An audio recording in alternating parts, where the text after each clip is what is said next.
Hello, my spicy little beans. Oh my goodness, this is so exciting. It is Terry friggin' Boucher. I'm coming to you with the first episode of the Growth Spurt podcast, and I am so excited. This is a wild thing I'm doing, but I am really, really, really excited to be starting this podcast and sharing with you so much exciting stuff and knowledge. If you are listening to this episode, I cannot even describe how much I value and appreciate your support. So thank you so, so, so much. It means the world to me. On this first episode, I'm going to talk a little bit about my story and how the heck I ended up here talking to this microphone. I'm going to get into the nitty-gritty of my life. I'm going to share some extremely vulnerable stories. I'm going to explain what drove me to be who I am. And I'm going to talk about the direction I'm heading and the vision I have for this podcast, which is so exciting. I'm going to be real and raw and authentic, which is incredibly difficult, but I've made a commitment to be authentic and vulnerable. Some of these things I'm going to share have brought a lot of shame to my life, a lot of shame to me for a long time. And I am fully confronting them and talking about them to the internet to share with you and show that there doesn't need to be shame in your past. I don't hold shame in my past anymore. And I want other people to feel free of that as well. I want to use my story to help others open up and dig into their own shit to heal, because ultimately you really have to do that. There's certain things in this podcast that I'm going to talk about that I literally told my mom a month ago. So you are really getting the juicy deets. And I mean that. This is some shit that I haven't shared with a lot of people. Okay? Even ex-boyfriends. I've never told this stuff to any of my ex-boyfriends, and the internet is getting to know it all. So this is friggin' crazy, okay? So we're going deep. We're going real deep. So buckle up, okay? Before I dive real deep into my journey and into my life, let's talk about the podcast. Let's talk about my vision for the podcast and what it's going to entail, okay? I am going to talk so much about growth and leveling up your life. That is the premise of this podcast. I'm going to talk about topics that I am so passionate about, such as health and wellness to all degrees, mental health, biohacking, spirituality, manifestation, relationships, money, mindfulness, politics to some degree, and so, so, so much more. I am here to chat with amazing people, expand my knowledge, and share it all with you. I will share my opinion openly and freely on this podcast, okay? We're going to have two types of episodes on the podcast. We are going to have episodes with some amazing guests to share their knowledge, their expertise on here. I already have people lined up I'm so excited about. And we're also going to have solo shows. It'll just be us jamming. I might answer some questions, or I might just chat about something that I'm really passionate about. Okay. With that being said, that's the gist of what this podcast is going to look like. I'm sure it will change and shift a little bit over time, as things do. And I'm sure that when I start this podcast, things are going to be a little bit shitty. So I appreciate you listening, and I appreciate you sticking with me here, because we're not here to show up perfect. We're here to just show up. We're here to start. Okay? With that all being said, let's dive in. Let's dive into my journey. It's going to be juicy. It's going to be raw. We're going to talk about some crazy shit. Okay? When I think about my story and where I came from, I often downplay the events that occurred in my life. I would often tell people I generally lived a pretty normal childhood, but it's quite the contrary. If you're comparing it overall average to other people, it's quite the contrary. I was a bit of an oopsie baby. My parents had me when they were older. They had me at 45, and they were both busy. My dad was a contractor. He was busy working to pay the bills. My mom was a stay-at-home mom, and she was a freelance artist. But my oldest sister, Jeanette, was 14 when I was born. She was pregnant, and she was using hard drugs already.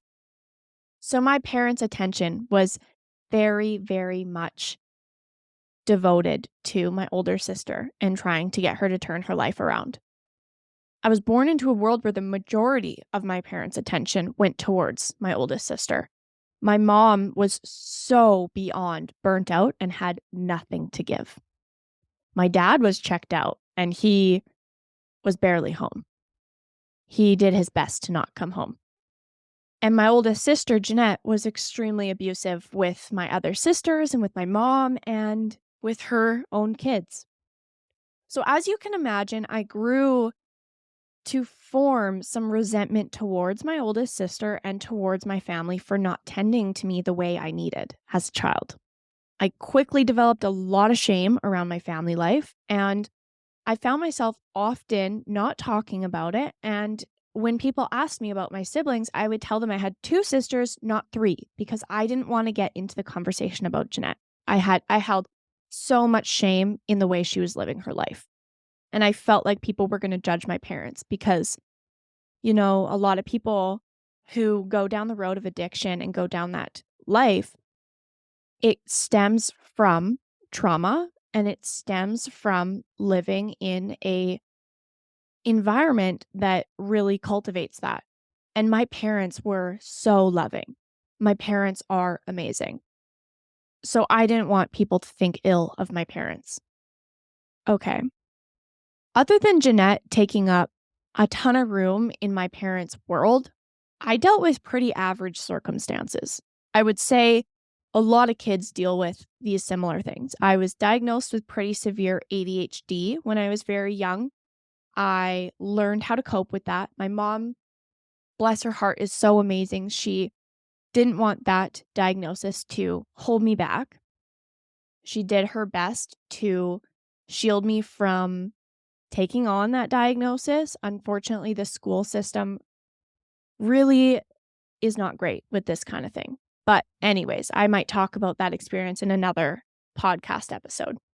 I was bullied quite a bit when I was young. I was very much so the outcast kid and a bit the weird kid when I was little. My parents' marriage was in the gutter, and I thought my dad hated me. I truly, truly believe that my dad hated me. And to this day, maybe he did. I have no idea. I know he loves me now, but anyways, it's incredibly sad that a lot of these things kids go through, and it's deemed as so normal. I don't think that any of these things are normal. I think that they're average. It happens a lot. It's average, but I don't think this should be normal. I think that as a society, we can do so much better. We can do so, so much better for our future kids. Anyways, so like I said, besides my older sister, my life was moderately average. I had a couple parents that were amazing. My mom was such a sweetheart. I lived a moderately stable life other than my oldest sister. My life shifted, though, quite drastically and turned into a wacky, wacky life in 2008. As you know, the market crashed in 2008, and my family had just built a beautiful 13-bedroom home. Unfortunately, like many others, my parents ended up not being able to pay their mortgage, and they lost their home. We relocated a few times in Alberta over the next couple years, and my parents did their absolute best to hide from us that they were so broke. But ultimately, we knew what was going on. They'd been doing really well financially, but suffered so much from the market crash. So we settled for a couple years in Ponoka, and my dad was working in Edmonton. And if you're not familiar with Alberta, it's a couple hours away. So my dad was living in Edmonton during the week and was home on the weekends. He was kind of working in Edmonton to pay the bills. That was the only option for us at the time. And we were living in Ponoka. Growing up, I had a very, very rocky relationship with my dad. He was an extremely stern and cold man. He refused to give affection, say, I love you. I was truly, fully convinced that my dad hated me as a child, and I witnessed him give so much more attention to my other sisters and give them more affection and joke around and play with them, which was so, so hard for me. And so when he would come home on the weekends, I would leave. I would go stay at a friend's house instead because I didn't want to be home. I was honestly terrified of him. He never laid a hand on me or was not abusive with me, but I was just terrified of him because I thought he hated me. And it was around this time I also started having reoccurring nightmares, and I developed a sleeping disorder.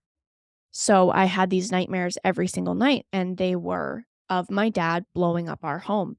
And it was me that was triggering the bomb in my dream every single time.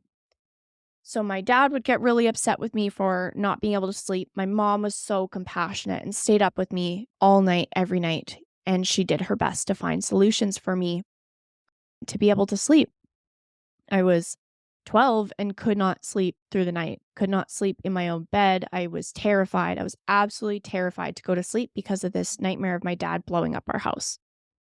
And yeah, so my dad would get really upset with me, but the dreams were about him. So it was really, really quite interesting. If you analyze dreams, let me know. I don't have that dream anymore, but so shortly after we moved to Ponoka, I started making friends very quickly and getting into a groove. This was the first time in my life I felt like I had found a place and I wasn't an outcast. I had made some really amazing friends and was loving going to school and all that jazz.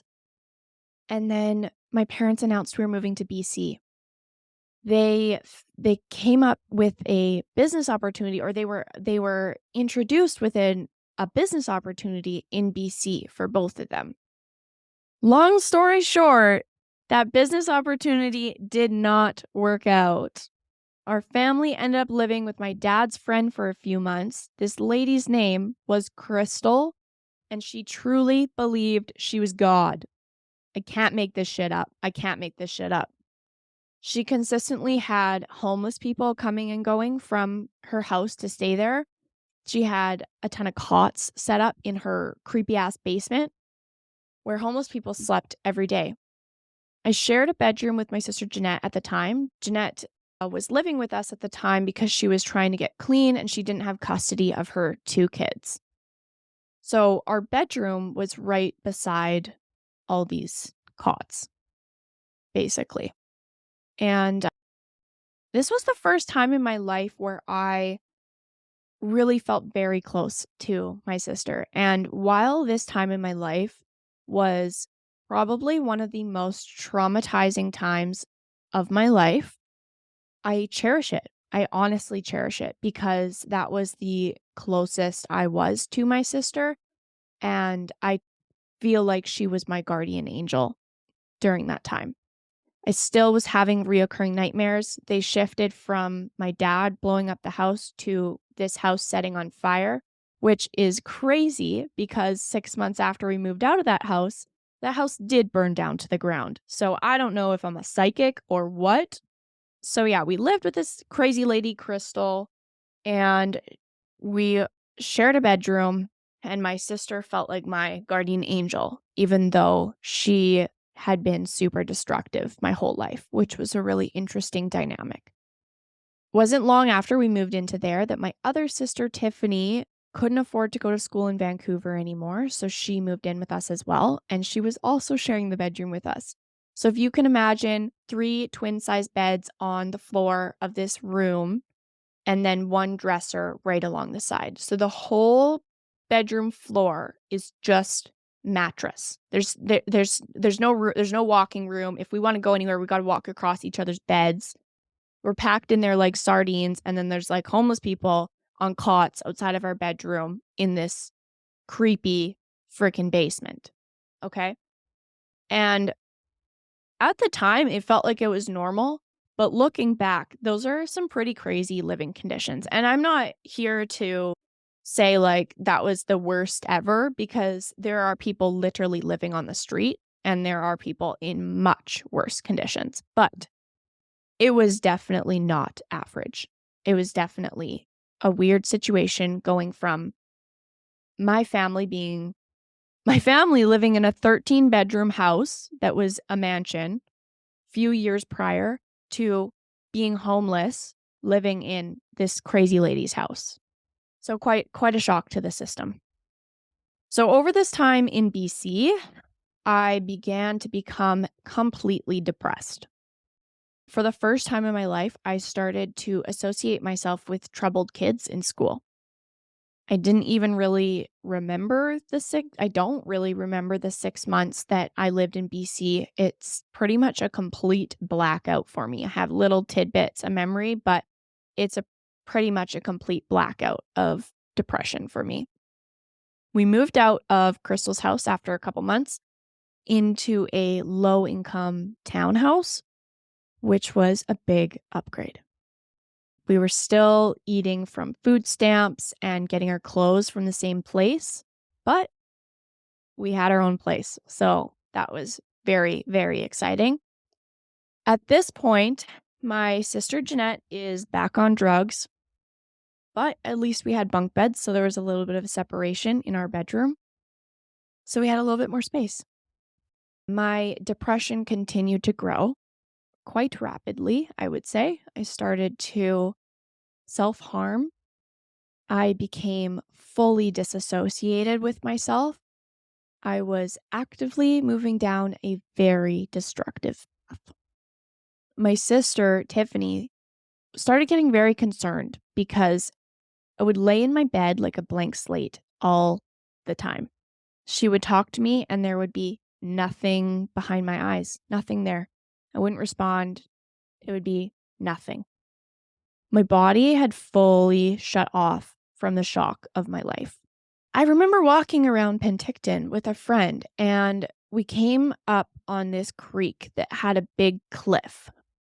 And I stood on the edge of it, and I so badly wanted to jump off of it, but she pulled me back. And that was the first time that I thought about following through on suicidal thoughts. And I was 13. And don't get me wrong, like, I was generally a very happy kid. I was pretty balanced up until then, other than not being able to sleep. I would not have classified myself as a depressed child. My other sister, Christine, lived in Saskatchewan with her little family at the time. And when she caught wind of what was going on with me, she offered for me to come live with her and provide a more stable home for me. She lived with her fiance and her 2 kids. They had a house. They lived in a really small town in Saskatchewan. It just seemed like a better option for me and to not be around so many troubled kids in Penticton during this time. I decided to move in with her. I made that choice for myself. So I packed my suitcase. I got on a plane for the first time ever, alone, moving away from my parents at 13. That was the most terrifying thing ever. It felt like at the time. I mean, looking back, it was the most terrifying thing ever to move away from my parents and move in with my sister at 13 years old, all alone. But I was more terrified that I was going to kill myself. I attempted suicide 2 times when I got to my sister's house. within the first month or so. I tried taking a concoction of pills, and obviously that was not successful. Thank God. And a month after moving from BC to Saskatchewan, my dad ended the 30-year marriage that he had with my mom and moved back to Edmonton. My mom was distraught, as you can imagine. So ultimately, it worked out for the best for me to not be around that. After moving to Saskatchewan, my mental health started to slowly improve. I didn't want to kill myself anymore, which was amazing. And but it came with a lot of struggles, a lot of struggles. I wasn't suicidal, but there was a lot more struggles. So, shortly after my parents split, my sister Christine and her partner split. At this time, I had no idea where I was going to go. My mom couldn't take me back. My dad didn't want me to move in with him and his girlfriend, his new girlfriend. And Christine already had 2 kids. I thought there was no chance that I was going to have a place with her. Like, how could she take on another kid, be a single mom to 3 kids? So, during this time of not knowing what was happening, I felt really lost and abandoned. It's crazy. It's so crazy, the memories that have the largest impact on you. You would think for me that trying to end my life would be the largest impact, or what would be the largest trauma that impacted my life. But no, it was actually not knowing if I had a home. It was actually the feeling of feeling abandoned and lost and not having a place with my family, which I'm even like getting emotional talking about this. Obviously, still a trigger point, but I truly thought at 14 that I was going to have to move out and figure out the whole adult thing. I was already working, I was already paying for some of my necessities myself, but I thought I was going to have to move out. I ended up staying with my sister Christine, and she had a place for me. She made sure that there was a place for me with her, and she took care of me. So we moved into a new home, and my sister was absolutely heartbroken and navigating this new life of being a single mom and going through a separation. She started to cope using drugs and drinking. And throughout this time, she was verbally not very pleasant and completely absent. There was a lot of things taken out on me because she didn't want to take them out on her kids. So she took it out on me. And I hold no resentment to my sister now. We have a great relationship now. But this played a huge role in my upbringing. Every little step, every little aspect played a huge role in who I became and how I was molded. So I this living situation was pretty uncomfortable, to say the least. I would try to be out of the house as much as possible. I was working, I was making money. I got my license. I saved money and bought a car really fast, but I truly had no rules. My sister didn't have the capacity to enforce rules, and I made it very clear that she was my sister and not my mom. So it was a weird dynamic. I didn't really have someone to parent me very hard. But I also craved so badly for there to be some structure and some rules enforced. I felt like my friends' parents cared about them because they had rules. All throughout high school, I partied so much. So much. I'd be gone all weekend and no one would have any idea where I was. I personally refused to do drugs, but I began to spend a lot of time around people that were very involved with hard drugs. At 16, I had a 23-year-old boyfriend that was a coke dealer and involved with the Hells Angels. Very safe, Terry, very, very safe. So this kind of paints you a little bit of a picture of the trouble that I started getting myself into. And I started getting involved with sketchy people. Those are the people who I resonated with because I felt like I had no self-worth. I truly thought I was so messed up. I told myself all the time. I wore it like a trophy that I was so messed up. But for what? For why, Terry? Why? Like, no, you're not. And I carried this for a long time. I struggled with high school. I carried the identity of my ADHD, and I had a lot of conditioning from my younger years of school that I was less than, not capable, and stupid. So I refused to put in effort because I was really reaffirming my ego by saying, yeah, you can't do school. You're not worthy. You're not good enough. So I'm not going to show up because I'm going to reaffirm that identity. And I did that in high school. I rarely went to school, rarely did my homework. I skimmed by. I barely passed in high school.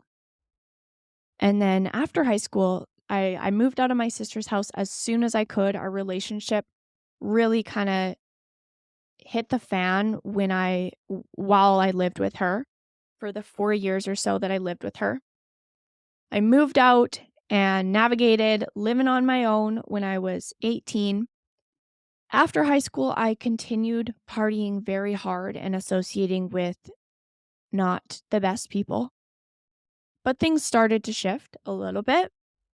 And when I mean I partied so hard, I would prioritize day drinking, and then I would go to my personal training appointments drunk, which is embarrassing to even admit. And like I said, I've held a lot of shame for my past and the way that I used to live my life. But I so firmly don't identify with that person at all anymore that I don't hold shame about that because it's not who I was. I did those things, but it's not who I was, or it's not who I am. That's what I mean to say. So I moved out of my sister's, like I said. I literally had no self-worth, none at all, like bottom of the barrel. I was dating absolute losers and had the worst friends ever, ever. I got my license suspended from drinking and driving. Which was a big wake-up call, a big, big wake-up call. And then shortly after that, I was dating a guy and I got pregnant. And basically, I realized there was no way that I could bring a baby into the world with the way I was living my life. No way. So ultimately, I decided to get an abortion, which was the hardest decision I've ever had to make in my entire life because I want a family so bad. I was not willing to bring a baby into the world if I couldn't offer an amazing life. I watched my sister Jeanette have her kids on and off of custody or in and out of custody my whole life. I watched them be chucked around left, right, and center. I watched them live this brutally awful life. And I was so terrified that I was going to somehow live up to that. So after this big turn of events or spiral or whatever you want to call it, I made a huge commitment to myself and to my future kids that I was going to turn my life around.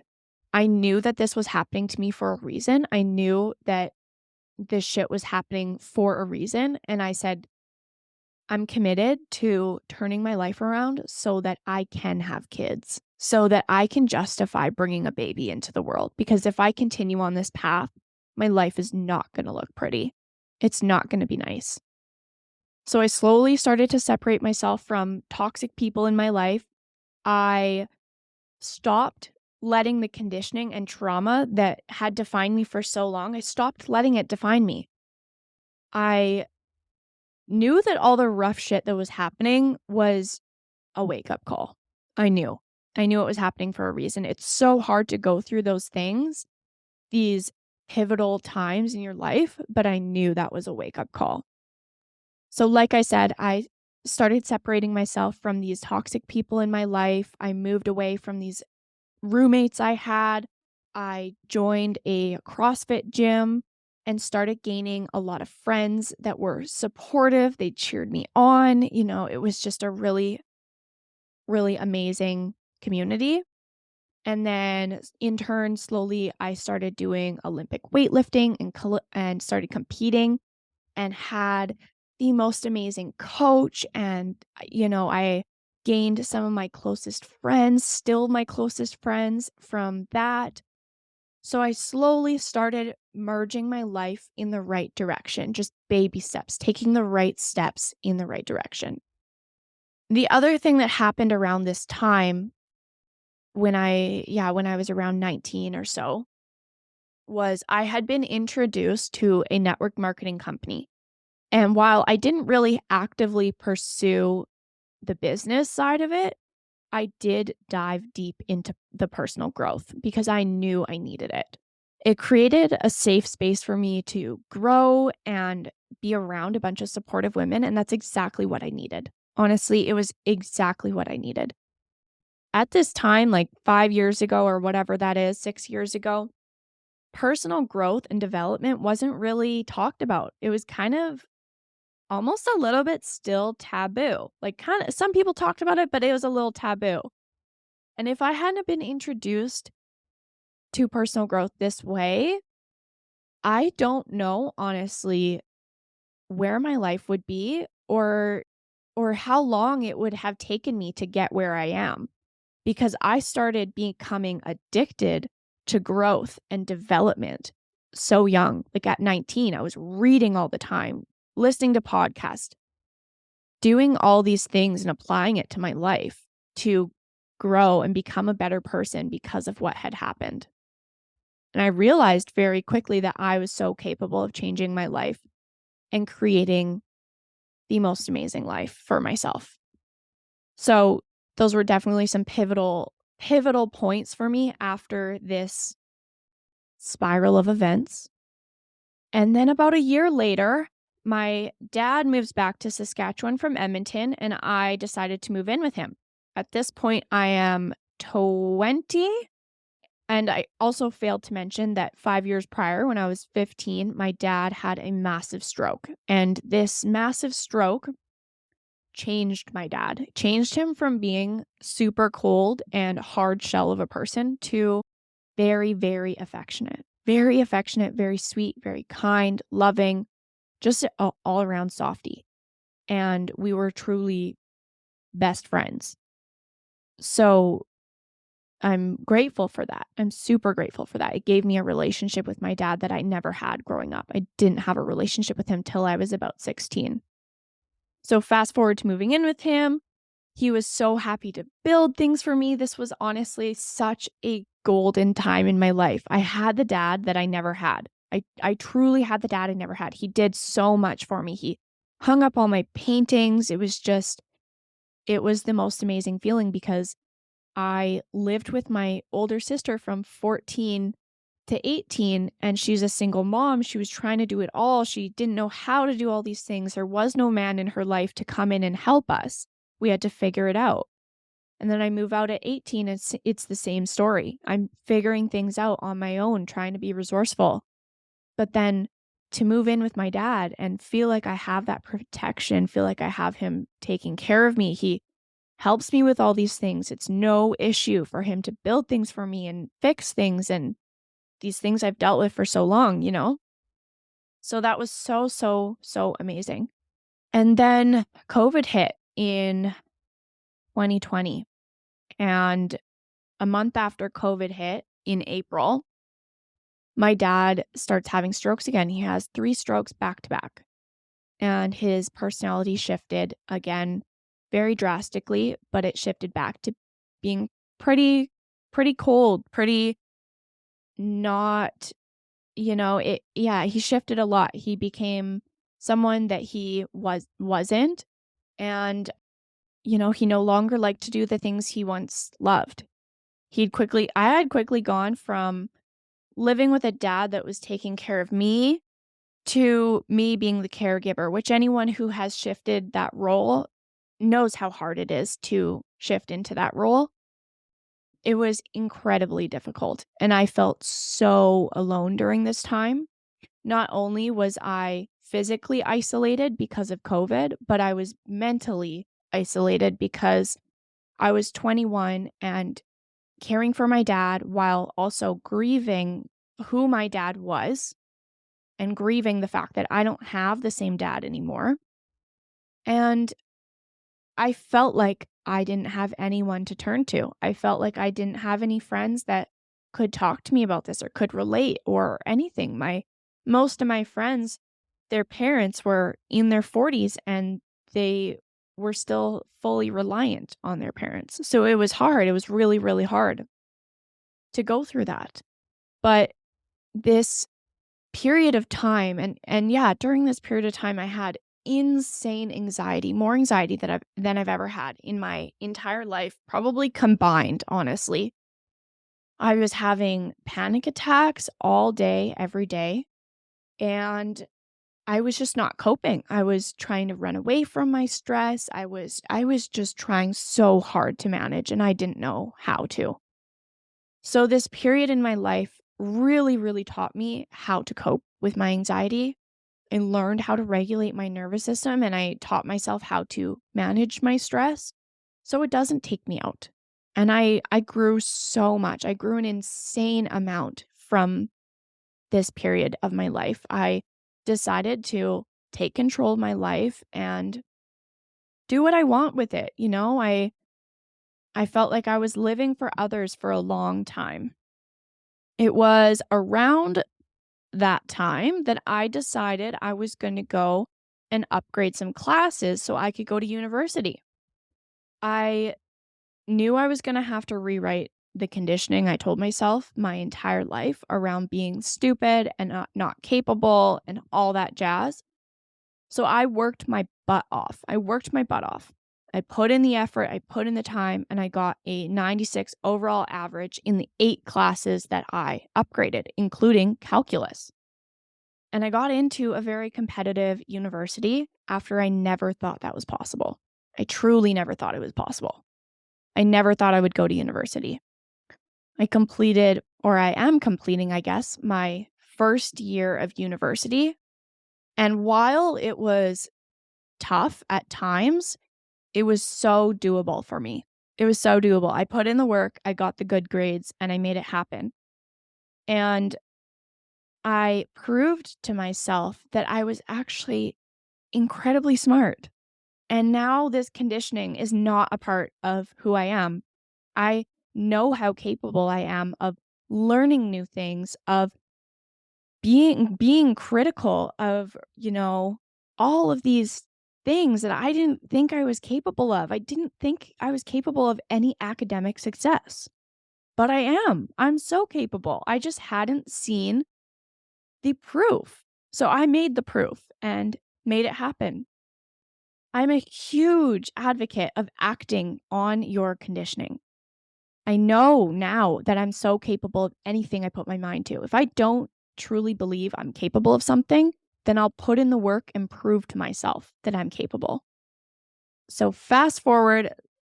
So we do this, we upgrade our classes, we, shift my perspective around that. I'm still working on growing, I'm still working on shifting my mindset, and it's just a continued commitment to myself. Of course, there's ups and downs. I'm committed to my health. I, have been committed to going to the gym and exercising. And fast forward to 2022, my mom calls me at 11 p.m. on February 17th or February 16th. She's bawling her eyes out. I had no idea what was going on, but I knew that someone in our immediate family died. I knew. There was no way that my mom would call me that late at night and that hysterical if not. My sister, Jeanette, died. She overdosed. Her drug addiction had gotten the best of her.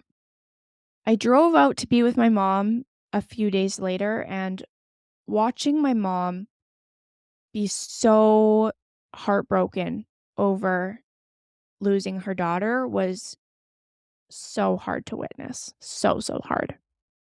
And losing a sister is never something I thought I would go through. Even though I knew it was a big possibility in my life, considering the circumstances.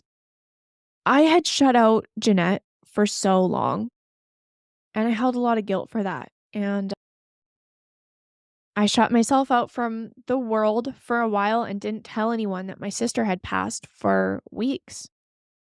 I didn't know how to tell people because it didn't feel real, and I didn't want to talk about it. I didn't want anyone to feel pity for me. I felt so guilty for shutting my sister out that I thought, I can't tell anyone that this happened. It's not real. It's not happening. But for a lot of my life, I felt very ashamed of my sister. And I didn't want her in my life because I didn't want her to be part of my identity. And I was also so scared of getting hurt when she died that I thought it would be easier if I pushed her away. Little did I know, it actually feels very shitty. But you know what? My sister, yeah, it's crazy. Death is a crazy thing, and grieving people is a crazy thing, and I learned an insane amount, and I am super grateful for the times I've had in my life where I have been close to my sister, and her death has taught me so, so much.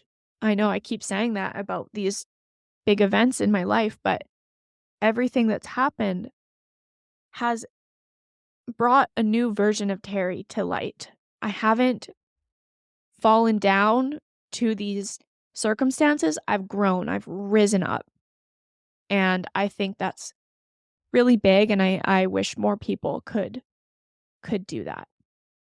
My sister was living in a halfway house before she died, and we went there to go through her belongings and keep anything we wanted.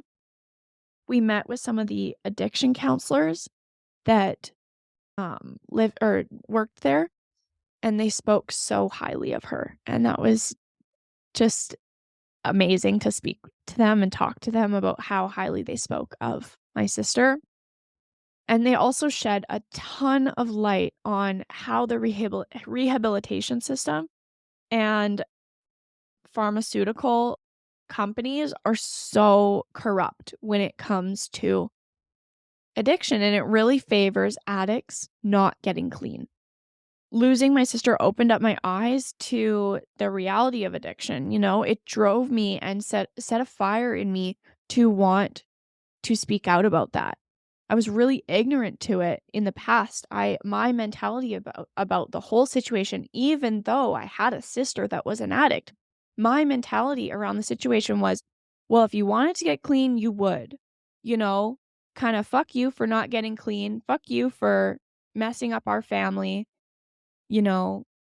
But the reality is that as an addict, everything is going against you. Everything. You don't have things working for you. Okay? And when you are taking drugs like fentanyl and carfentanil, good luck getting off that. Anyways, it's really taught me so much about addiction, and it's given me so much compassion for other people. It's given me so much compassion for situations that I don't understand. It's given me so much love for every single human being. My sister lived her life not caring or judging people, or she cared so much about other people, and she had no judgment. She had no judgment at all. She also didn't care about other people judging her. She just lived her life. She didn't care about the opinions of others. And I decided when she died that I was going to make the best out of my life. I was going to do whatever the heck I wanted to with my life, whether it scared me or not, because life is so freaking short. I know it's cliche, but you really learn that when someone close to you dies. I decided to move forward with my life, not caring if people judge me, and going forward, having so much compassion and love for every single person, because that is the way to live your life. And even though she was an addict, she showed me that. She taught me that. So now this is a massive dump of information. And I know it seems like my life was really all in the dumps, but I promise you it did not feel that way. And it wasn't that way. But when you are so stuck living a certain way, you don't know any better. You really don't know any better. I've worked so hard, so hard to not let the limiting beliefs and stories that were ingrained in me to define me. And like I talked about, I made this choice young. I decided to keep committed to myself. And it's a journey. I'm always making improvements. It's just about taking the baby steps and moving forward. I can confidently say that I am at so much peace with where my life is at now. I am incredibly confident. I have sky high self-worth. I've reframed my mindset regarding so many different topics, including money and relationships. I am so proud of where I am, and I'm so excited for where I'm heading. I'm just beyond grateful. I have overcome so much in my life against all odds, and I truly think that I was put on this earth to help others overcome and step into who they're meant to be. I know that the reason I was on this earth and endured so much and grew so much was to show me, for me to help others, for me to learn what it feels like to grieve, for me to learn what it feels like to go through these things so I can have compassion for other people when they're going through it. So that I can help other people. I so badly know that I am put on this earth to make an impact and to help others. You know, I've lived through so many different adversities, and I know that my life wasn't crazy bad or anything like that. And I know that there's so many people that live way worse lives. But I've lived through some adversity, and for a period of time, I did let it define me. For a period of time, I absolutely did. I called myself messed up for a good portion of my life, and I associated myself with others that were damaged. But once I got past letting it define me and who I was becoming, I started to really flourish and grow like crazy. My mindset shifted. I became so abundant in all areas of life. And I had doors open for me that I thought were never possible. I have committed to myself and my growth. And that is all about what this podcast is. This is about growing through adversity.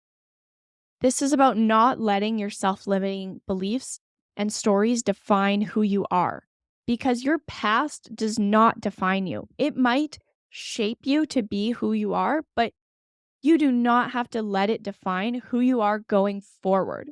You can make that shift for yourself. You can. This is about building confidence and leveling up your life. So if you can relate to any part of my story, or you feel stuck in a certain aspect of your life, I encourage you to keep listening to these podcasts I am going to put out and really take a step, take action on your life.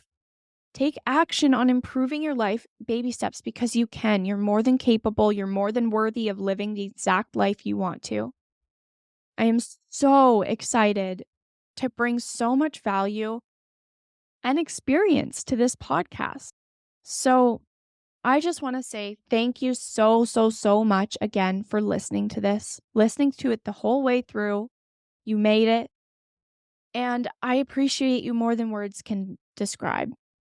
I have so many amazing supportive people in my life, and I wouldn't be here without the amazing supportive community that I have.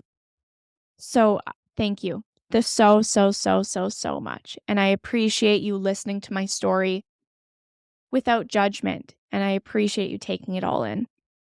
We made it. We made it, baby. This is the first episode of the Growth Spurt podcast. This is so, so exciting. So I'm going to end it here, and I hope that you continue to listen and we can grow and level up our freaking lives together, because this is what it's about. Woohoo!